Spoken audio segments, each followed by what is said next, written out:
bra for this. Come on, Sage. Erica. Every time.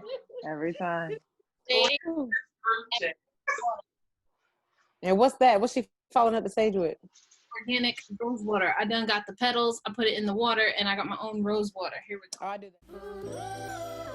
On this episode of Players of New School, I get a chance to sit and chat with my girls' Minny Tribe, a collective of women who I bonded with at the 2018 WNBA All-Star Weekend. These women consist of writers and influencers and producers in the WNBA, and we talk about a multitude of things, and this is one of the more highly requested interviews I've gotten over the past month.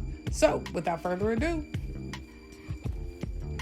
But yeah, that's where my take comes in. Like I believe that the mentality with the skill set is the missing puzzle piece to have her team go from not as successful, well, honestly awful last season into a very mid-level place within the rankings. And that's where my take comes from. So you're saying your prediction for Rookie of the Year is Kennedy Carter? Yeah. Okay. But I agree, Kennedy, too, in terms of the most effective player as well. But I feel like if we look back at last year's Rookie of the Year voting, right, between Arielle and Nafisa, what are they really looking for Rookie of the Year? Because for me, Arielle was definitely my vote. And I was like, all right, just her dominance. What was it? Back-to-back 35-point games, crazy stuff she was doing. And yes, Cheryl Reeves was able to make, I won't say something out of nothing because there was talent there, but she was able to exceed people's expectations. But at the same time, it was like what Arielle was producing and the way she was producing was really hard to kind of gauge her not being Rookie of the Year. Like there was a lot of kind of pull for me there and understanding that. And so I feel like even with this year, we have to figure out, like, as we assess this ourselves, how is the league going to assess this? Like, what is the definition of that value?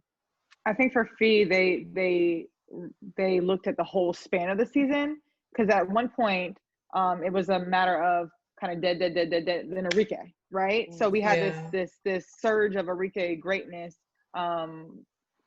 later on, and then they looked, well, at least that's what was told to me, that there was consistency around Nafisa.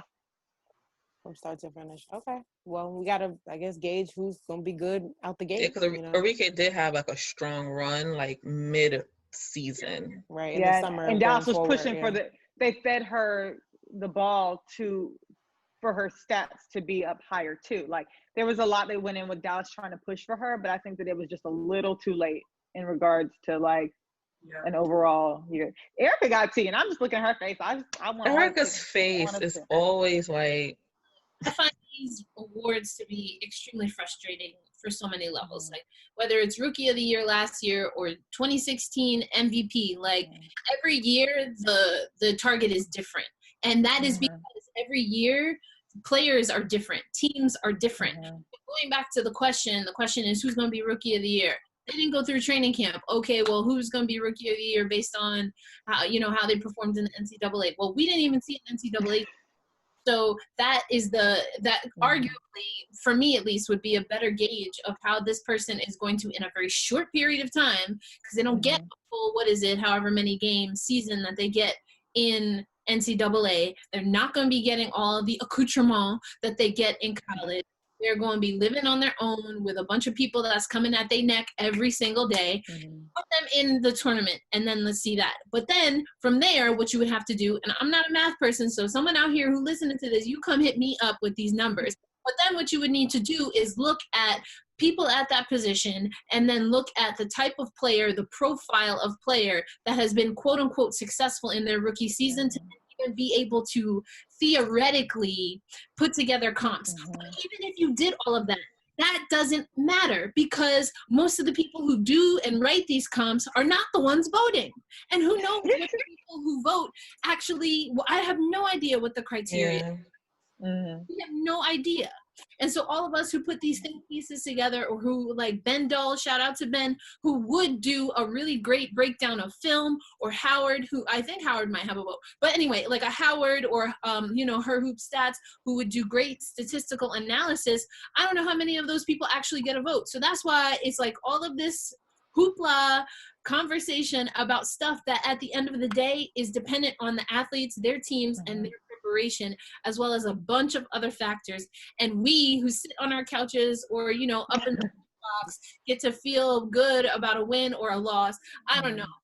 I just thing just kills me. But what I will say is that I think this could be a strong rookie class. I don't know that all of them are going to be great their rookie year, but I think there are a lot of players that could be great for this league over time. And I think that this might be the next coming of like the early 2000s when it comes to players that will have a high profile in women's basketball and beyond for years to come. So that's my rookie of the year prediction. Well, piggybacking off of that, like, I remember last year that big hype over Megan Gustafson. Like, it was like, oh, she's player of the year. How come she can't make a roster? I mean, you see 144. It's tough. But we saw that.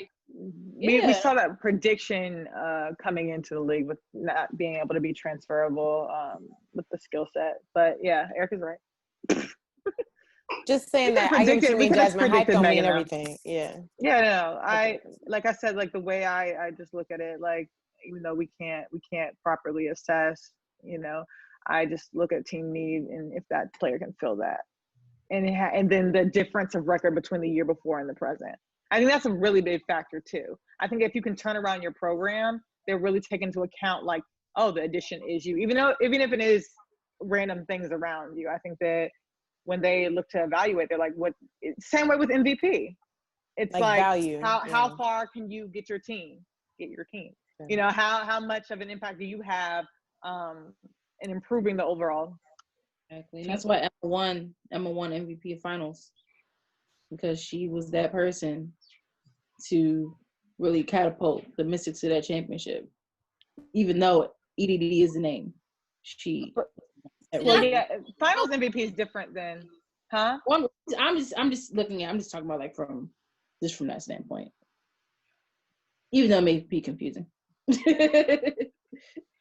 I know for me, to piggyback off what Ari's saying, like at least one, the first thing I think of is Enrique when last season, as well as she did offensively at the second half, I thought to myself, well, we didn't win a bunch of games when she was, you know, hitting like that. And on top of that, defensively, she was not as good as Nafisha. So for me, I looked at it from a perspective of, you know, I mean, don't get me wrong, I like getting on Twitter and messing with Minnesota fans, but I understood what it was at the end of the day. You know, I knew I could see her end up being one of those players that we're talking about years from now. Obviously, I think she definitely has what it takes, but you know, she definitely didn't deserve Rookie of the Year as much as Dallas fans would like to think.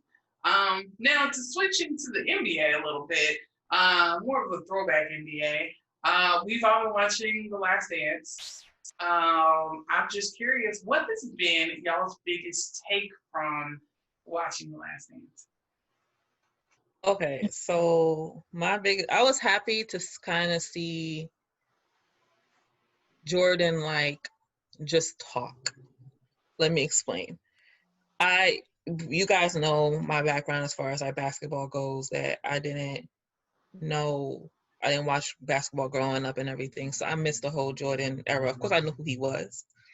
So every single time I think of Jordan, it's just like this God who is like on this pedestal, who's untouchable. You can't talk about him. You can't critique him.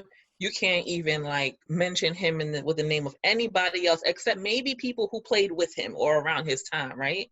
So it was just good to kind of like learn and to kind of see like a human side, especially the episode that just aired the other day involving the death of his father, because I do remember that. I do remember seeing that on the news as a kid and all that, but I didn't really remember it in detail until now I'm an adult and I'm watching it. And I'm seeing just how the media was just like so crazy on him back then, and being a media member now, I'm just like, damn, like it probably was even worse back then.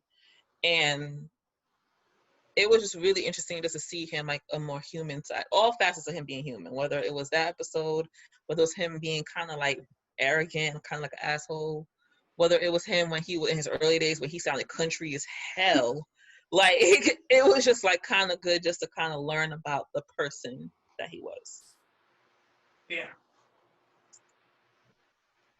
Yeah, it's definitely interesting to Okay. see how far Jordan was willing to win. I mean, we already knew it, but to like really see it, and then the fact that when the cameras cut, he was crying. I mean, this man wanted to win. Like he was a dog, and even also too, just the biggest thing that I saw was when he decided to retire, and then people were like, did David Stern like secretly suspend him, and all this stuff. It was just kind of interesting to see, because you don't have that today when somebody just leaves and just, oh, let me just do something else, like, but everything was surrounding his father. It just never, we weren't really old enough to really see that, and then just kind of wondering with that speculation. It was just very interesting for them to dive deeper into that and how they were covering up. Now, a lot of people were saying that they think that his gambling issue was the reason that his father was killed. Like people, I personally think that. I stand by that. Why would you just retire just randomly like that? It's besides the fact that you were tired, but yeah, it was very interesting to go deeper into that segment. I think it's interesting too to see how like around that time when he retired and he went to play baseball, like how much his father influenced all that happened during that time. You know what I'm saying? Like I honestly think he played baseball because his father wanted him to play, and he kind of probably felt like that's his way of honoring his father, or you know what I mean? Like it's just like you never really, like, it was interesting to see how much his father's death impacted him in so many different ways around that time. And sometimes like from the outside we just see them as players and we don't see them as people. So I think I've been most blown away by one man's impact, right? Like not just him being on top of the world, but him catapulting Nike into what it is, him catapulting the NBA into now what it is, him catapulting Gatorade. I mean, brand after brand after brand. I know I'm in school and I'm like immersed in this sports business, like just kind of thought process. And so it's just amazing to see how him as a character, him as a player just had basically everything that it took. He had that package that made him marketable, made him personable, handsome guy, Southern charm, big school, and of course the talent. Like he said, none of this would be possible if I was averaging 1.1 rebound. So to have all that married together, I think, we spend so much time comparing, Kobe Bryant or LeBron James coming behind it, but you really have to understand how, and this is not a comparison statement, but this is just saying how the way that LeBron is able to move to LA to manage his career while making movies and while owning companies and while doing that is possible because of the way Michael Jordan just opened so many doors. And I think, kind of paying homage to that and just him as that character and him as the face of a global brand, not even mentioning the shoes and the apparel and everything after that. It's really just like the power of one man and how everyone built around him and influenced him to make these decisions and ultimately become an individual star in a team sport. Like it's just the way that came to be, to me, is most fascinating. And all that took place in 6 years. Yeah. 3 seasons each. Yeah. Like some people, like Kobe, it was even though he had like probably like a couple of pockets, but it was a span of his 18-year career. LeBron is going to be the span of his 18 to 20-year career. Jordan literally did this shit in 6 years, changed sports, period. Like not just basketball, but like you said, Princess, with branding and marketing and business, with culture. Like no sneaker brand will ever have the impact that Jordan had. Like none. You know what I'm saying? Like in 6 years to impact the world or change the game in that much, like it's almost like it don't make no sense. Like I can't wrap my head around it because I'm just like, you sure it was just like, He was drafted in '84 and didn't get his first ring until '91. So it was a matter of him staying down. I think that's what's really to be noted. he did do greatness in 6 years because he gave those back-to-back, those two three-peats. But he stayed in Chicago when they weren't winning, and then he reformed that program. And I think that's what should really be noted about him, that he didn't have to try to go find another super team or try to make his way around. Not saying anything's wrong with finding your place, but he promised Chicago in 1984, hey, I'll give you a ring. And it took him, 6-7 years to do it. And then he delivered, and he delivered like nobody's business. And I think that because you're so great, like what Princess was saying, he was such a big brand, it can get exhausting, right? And so for him to step away in 93, I don't think it has anything to do with his gambling problem. I really think that, I firmly believe he was burnt out. We as creators get burnt out, and we get burnt out, and we need to take a step away to just get perspective. Like he said it himself, that when he was around his baseball teammates, he felt like they treated him as like one of them. Like it was the first time you give him a human aspect. He doesn't have to be the superhero. He doesn't have to be the one that carries the team and, fulfill all these promises to a town. Like he just is playing the sport. A new challenge for him. He was dominant in basketball. So like, who was challenging him at that time? So I think that he needed that refresher. And then you oftentimes in the midst of grief need a new fresh start, a kick start, re-recognizing why you do what you do. So when he came back to the game, you saw that like they didn't win that year he came back. He had to work hard to get back in basketball shape. And so I think that catapulted him into the excellence that he was for that second three-peat. There was a lot that went on with Jordan's life, and I'm glad that, well, my mom's from Chicago, so I grew up watching him. I'm glad that people now can see the greatness that he was. He didn't have to do all this extra movement or anything like that. He really did make a name for himself in the team that he was drafted to, and that's why he's such a staple, I think. Yeah, I agree with what you're saying, Ari. I'm glad you said that, because I don't think it was just that 6 years. It never is just that 6 years. I mean, even the deal with Nike that came at a time he didn't even want to be with Nike, and then he got that deal early in his career, and then because of the success that he got, because of the work that he put in, because of all the times that they lost to Detroit, because of that injury and him having to come back. And that's why I know a lot of people are clowning the back and forth, but I think the back and forth of the storytelling, that's why that matters. Because I stand here today not because of what I did 5 minutes ago, but because of what I and other people did 5 years ago, 15 years ago, 50 years ago. That is what I think is so powerful about the way this story is being told. I think another thing that is so important to me is, I mean, yeah, I played D1 sports, but I was nowhere near the elite athlete that Michael Jordan was. Obviously, none of us are, in my opinion.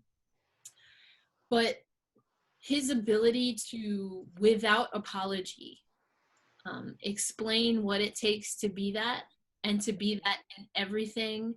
And there's a difference between being an asshole just because you know you can, which he was at times, and being intense.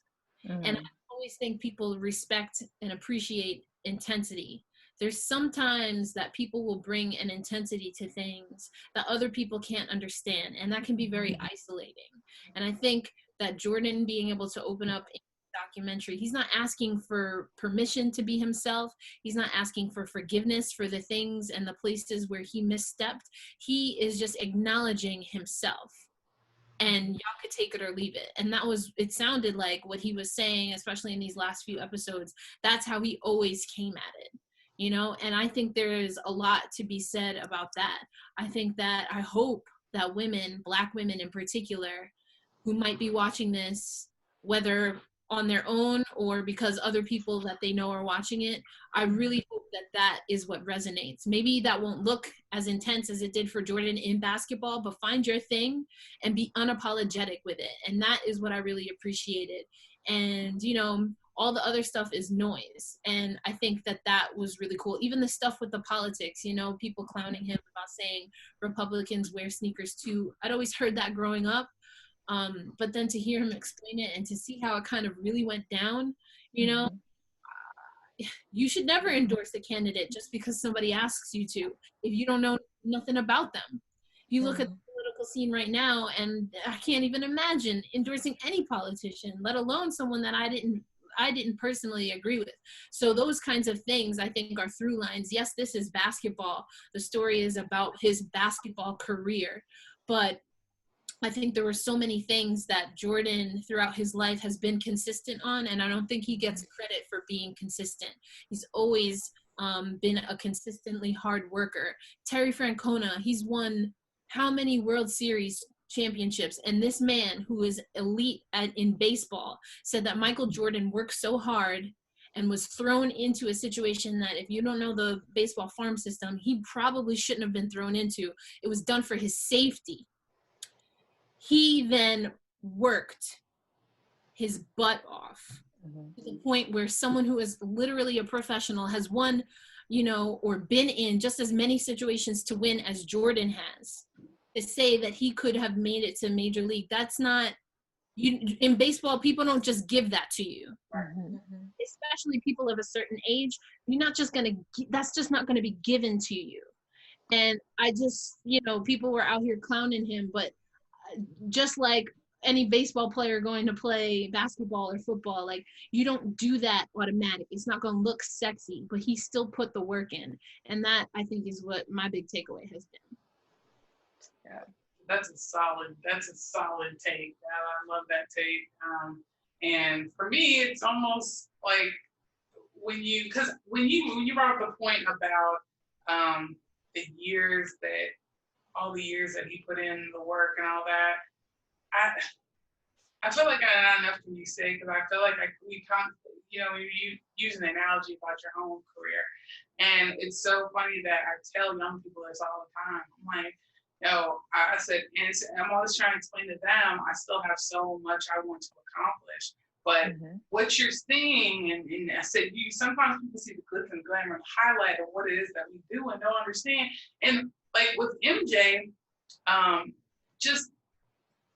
one of the comments I made was, one of the reasons why people envy Mike was because he was so consistent. And a lot of people can't be consistent about anything. And I think they almost envy that about him, is that, man, like, look at that, the man was just consistent. And I think it's something I think a lot of us struggle with, especially creatives, because sometimes we're depending on other things to make it work.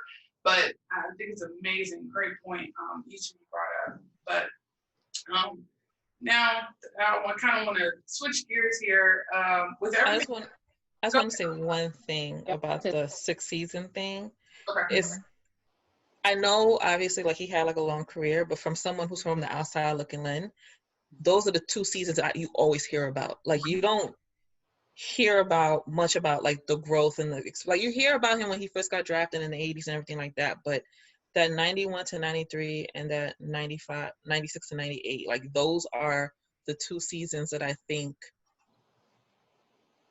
are constantly spoken of. So when I was watching the documentary and see how much took place in those amount of times, I feel like those are the defining years from my perspective watching it for him. Like, those are the ones that I think made Jordan a worldwide household name versus just a name within the realm of sports from someone coming from the outside looking in. 100%. And I think that's dope that he was able to, you don't three-peat just off the strength of nothing. Yeah. That's why not everybody's the GOAT. Just saying. I gotta also give props to Phil Jackson, because to do that at 2 different points in your lifetime, in your career, is just crazy. Like, I bought 11 rings. I'm waiting for it to get here, because technically it's 13 rings. Like, if we're really being serious. And I think something like that, in terms of having such a strong basketball mind, is like what I absolutely love. So I'm like, Phil Jackson, give him a statue everywhere, at every arena. It's just mind blowing. But then he came here and tried to fuck with the Knicks, so fuck him. Oh dear. He's doing his best. He's great and all, but you came in here and like basically like damn near try to ruin Melo. Fuck that. You hate to see it. Look, you hate to see it. I think one thing is very small, and it's not on the topic of, well, it's kind of on the topic of Jordan. But the one thing that I've noticed, and this is a general thing, you look at the players in the league, a lot of them, mostly for the most part, they went to college for almost either 3 or 4 years. And of course, the climate's different in basketball, but I appreciated the fact that players actually developed in their time in college. And I feel like, of course, financials, any other things may be a reason for an athlete to go, to go pro. But I just really like that players just, developed and then they went pro. And then you kind of see everybody have the same body stature in the NBA. I mean, all of them have the same. I'm like, these are all grown men, like playing. And you see the different sizes now. And I wish that some of the players can realize, like the GOAT, of course, he didn't go to North Carolina for all 4 years, but he at least went for 3. Like, you have to realize that it is very important. And I wish that the front offices and the other leagues, I wish they can also take into consideration that you don't have to get this popcorn microwave like mentality thing either. I think a lot of players who want to stay for 4 years, they get shunned away for a freshman. And I know youth, yes, but somebody who can actually develop and hone in their skills on everything, and they have time to develop their defense, their offense, it pays off. I feel like it pays off in a while. And I think it was very great for me to see, other than Jordan, something like that too. That the game has changed and the society has changed, that it's hard to make comparisons to when Jordan played 3 years in college to someone 3 years today. If anything, the most comparable would be Jordan in the 80s, early 80s, to someone who is a WNBA prospect, when it comes to a lot of things as far as what was lucrative in professional sports versus what were your opportunities, as you said, for growth and development in the NCAA system. But the NCAA has also grown, and not necessarily for the better. So I think there are a lot of different factors that make that a little bit tough to kind of, give a quick synopsis on. But I hear what you're saying, but that goes back to what's important for all of basketball. Who or what is going to be, and I don't think we have anything that exists, but is there going to be an oversight committee or a group that really takes on back to the basics of what are we looking for when we're talking about competitive sport? And I think we're so far from that amateurism, and we're deep into the capitalist gains that we get from sport, that there's going to be a lot of shift in the market that has to happen before any of that returns. Right. Everybody out here with these Twitter hands, get y'all a group. Look at this screen. Get y'all a group, because between basketball and my women's hockey situation, y'all are driving Auntie crazy. Tweet and put it in the drafts, or tweet and then send it to the homies and then put it out in public. But just some of this is extra. So anyway, all that to say, in case y'all didn't watch, this is what happened in The Last Dance. A gentleman came in, I forget who he was teammates with, but he went to UConn. 2 gentlemen, one definitely went to UConn. I don't know about the other one. And then they met Michael Jordan. And then something happened where Jordan was signing some things for them, and he was like, oh, UConn, well, I know the women's basketball team is good. And it's like, when I heard it, I was like, oh, okay, go Huskies. But also, I always think of the women's basketball team. I forget they have a men's team sometime. But I also remember this is the 90s, so the men's team wasn't that bad. They weren't. Anyway, that part. Yeah, thanks. But so the conversation was that a win for women's basketball, because they were mentioned in something where people are putting on and lacing up their Jordans, and we got like 6.2 seconds worth of air? Like, was that a good win for women's basketball, or was it machismo? My answer is, well, I definitely gave a little too much credit on the win. Women's basketball was mentioned. Okay, cool. But we're not here. Like, I don't know. Just like, I thought that the comment was used as a way to dig at the gentleman from UConn. It could be possible. Obviously, he knew something about women's basketball, but am I going to applaud him for recognizing women's basketball in his documentary? I didn't feel the need to tweet about that. Also didn't feel the need to talk about what felt like sexism to me. But what I will say is that, and I tweeted this, check at elindsay08. What I did tweet is that it could be both. Jordan can know and respect women's basketball and still use his knowledge of the success of women's basketball to get under someone else's skin, to get under another man's skin. Just like, speaking of UConn, it is perfectly okay to say that Gino Auriemma is good for women's basketball and a terrible spokesperson for why there are not more women coaches in women's basketball. That's it. I agree. Yep. I mean, But I did like that they were mentioned. Like I was, you know. But yeah, no, I agree with Erica. and Erica, you were the one who sent in the group chat that video of him and Cheryl Swoops. Were you the one who sent that? Did. Okay, got you. Why are you shaking your head at that? I mean, because the video also, like, and Swoops, I think, talked to Sarah Spain, not this past weekend, but the weekend before. She was talking about how she, while she was at Texas Tech, went to Jordan's camp. And I heard that story. I was like, whoa, I never heard that before. That's kind of cool.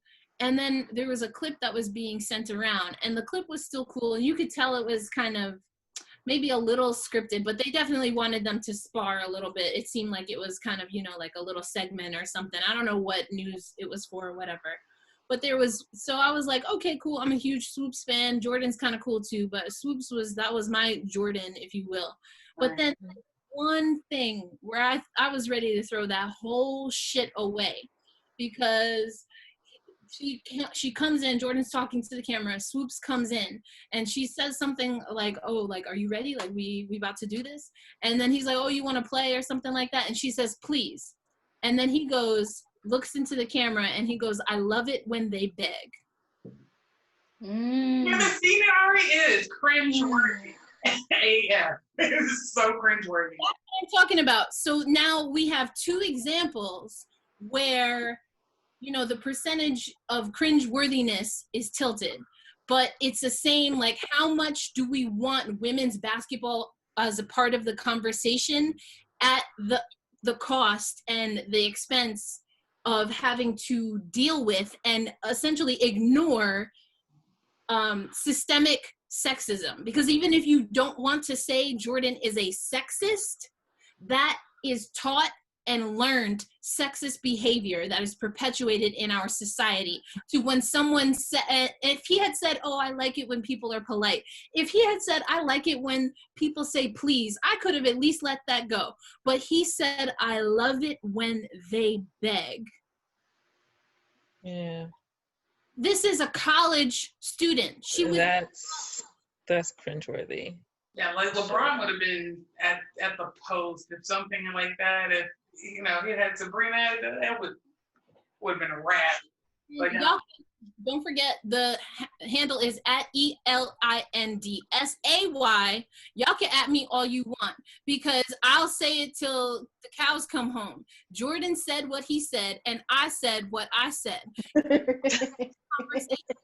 can love his mentality and absolutely know that it comes from machismo. I can do both. Y'all can at me if you want. We can have a conversation, but just know Auntie is ready with receipts, and I definitely enjoy a good Twitter debate.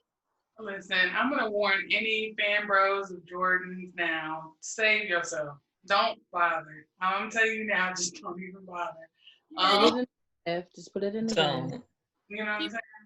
So now, since people want to see the group chat, I know they know who is always ready to smoke. But you know, it's Auntie. But will teach us at the same time. I feel like I'm always learning. Right. I'm open to learn. But, like, what we're not going to do is pretend that that is okay. It wasn't okay then, and it's certainly not okay now. Because if we all can agree and go off of the assumption that whether you think it was because of Time's Up or, you know, Me Too, or just stop letting people be the creepy uncle at the cookout, that is not okay, and it's unnecessary. He didn't need to say that. And that's going back to the DMs and why I appreciate this group. If you can see it just to get a rise out of someone, but it doesn't have to be said, maybe just check that. Maybe just shoot that to somebody else and see if that's what you really need to put out there. Well, I'm going to leave it on that note. I appreciate y'all because I know my time is up. I love you guys so much. Thank you. We're done already? Yeah, the girl that said, I'm not paying for any extra time on here. So get it together. This is what the group chat's for. Two of them things. But yeah, I'm going to put you where people can find you guys. I hope y'all stay safe through this quarantine. Y'all on the East Coast. Texas just opened up, but I'm at my parents' house hungry now. They got food and toilets. Stay inside. Stay inside. So that's it. That's all I'm trying to do. Stay inside. Love y'all. Y'all take care. Thank you for being on the show. Love you. Love you. Bye, guys.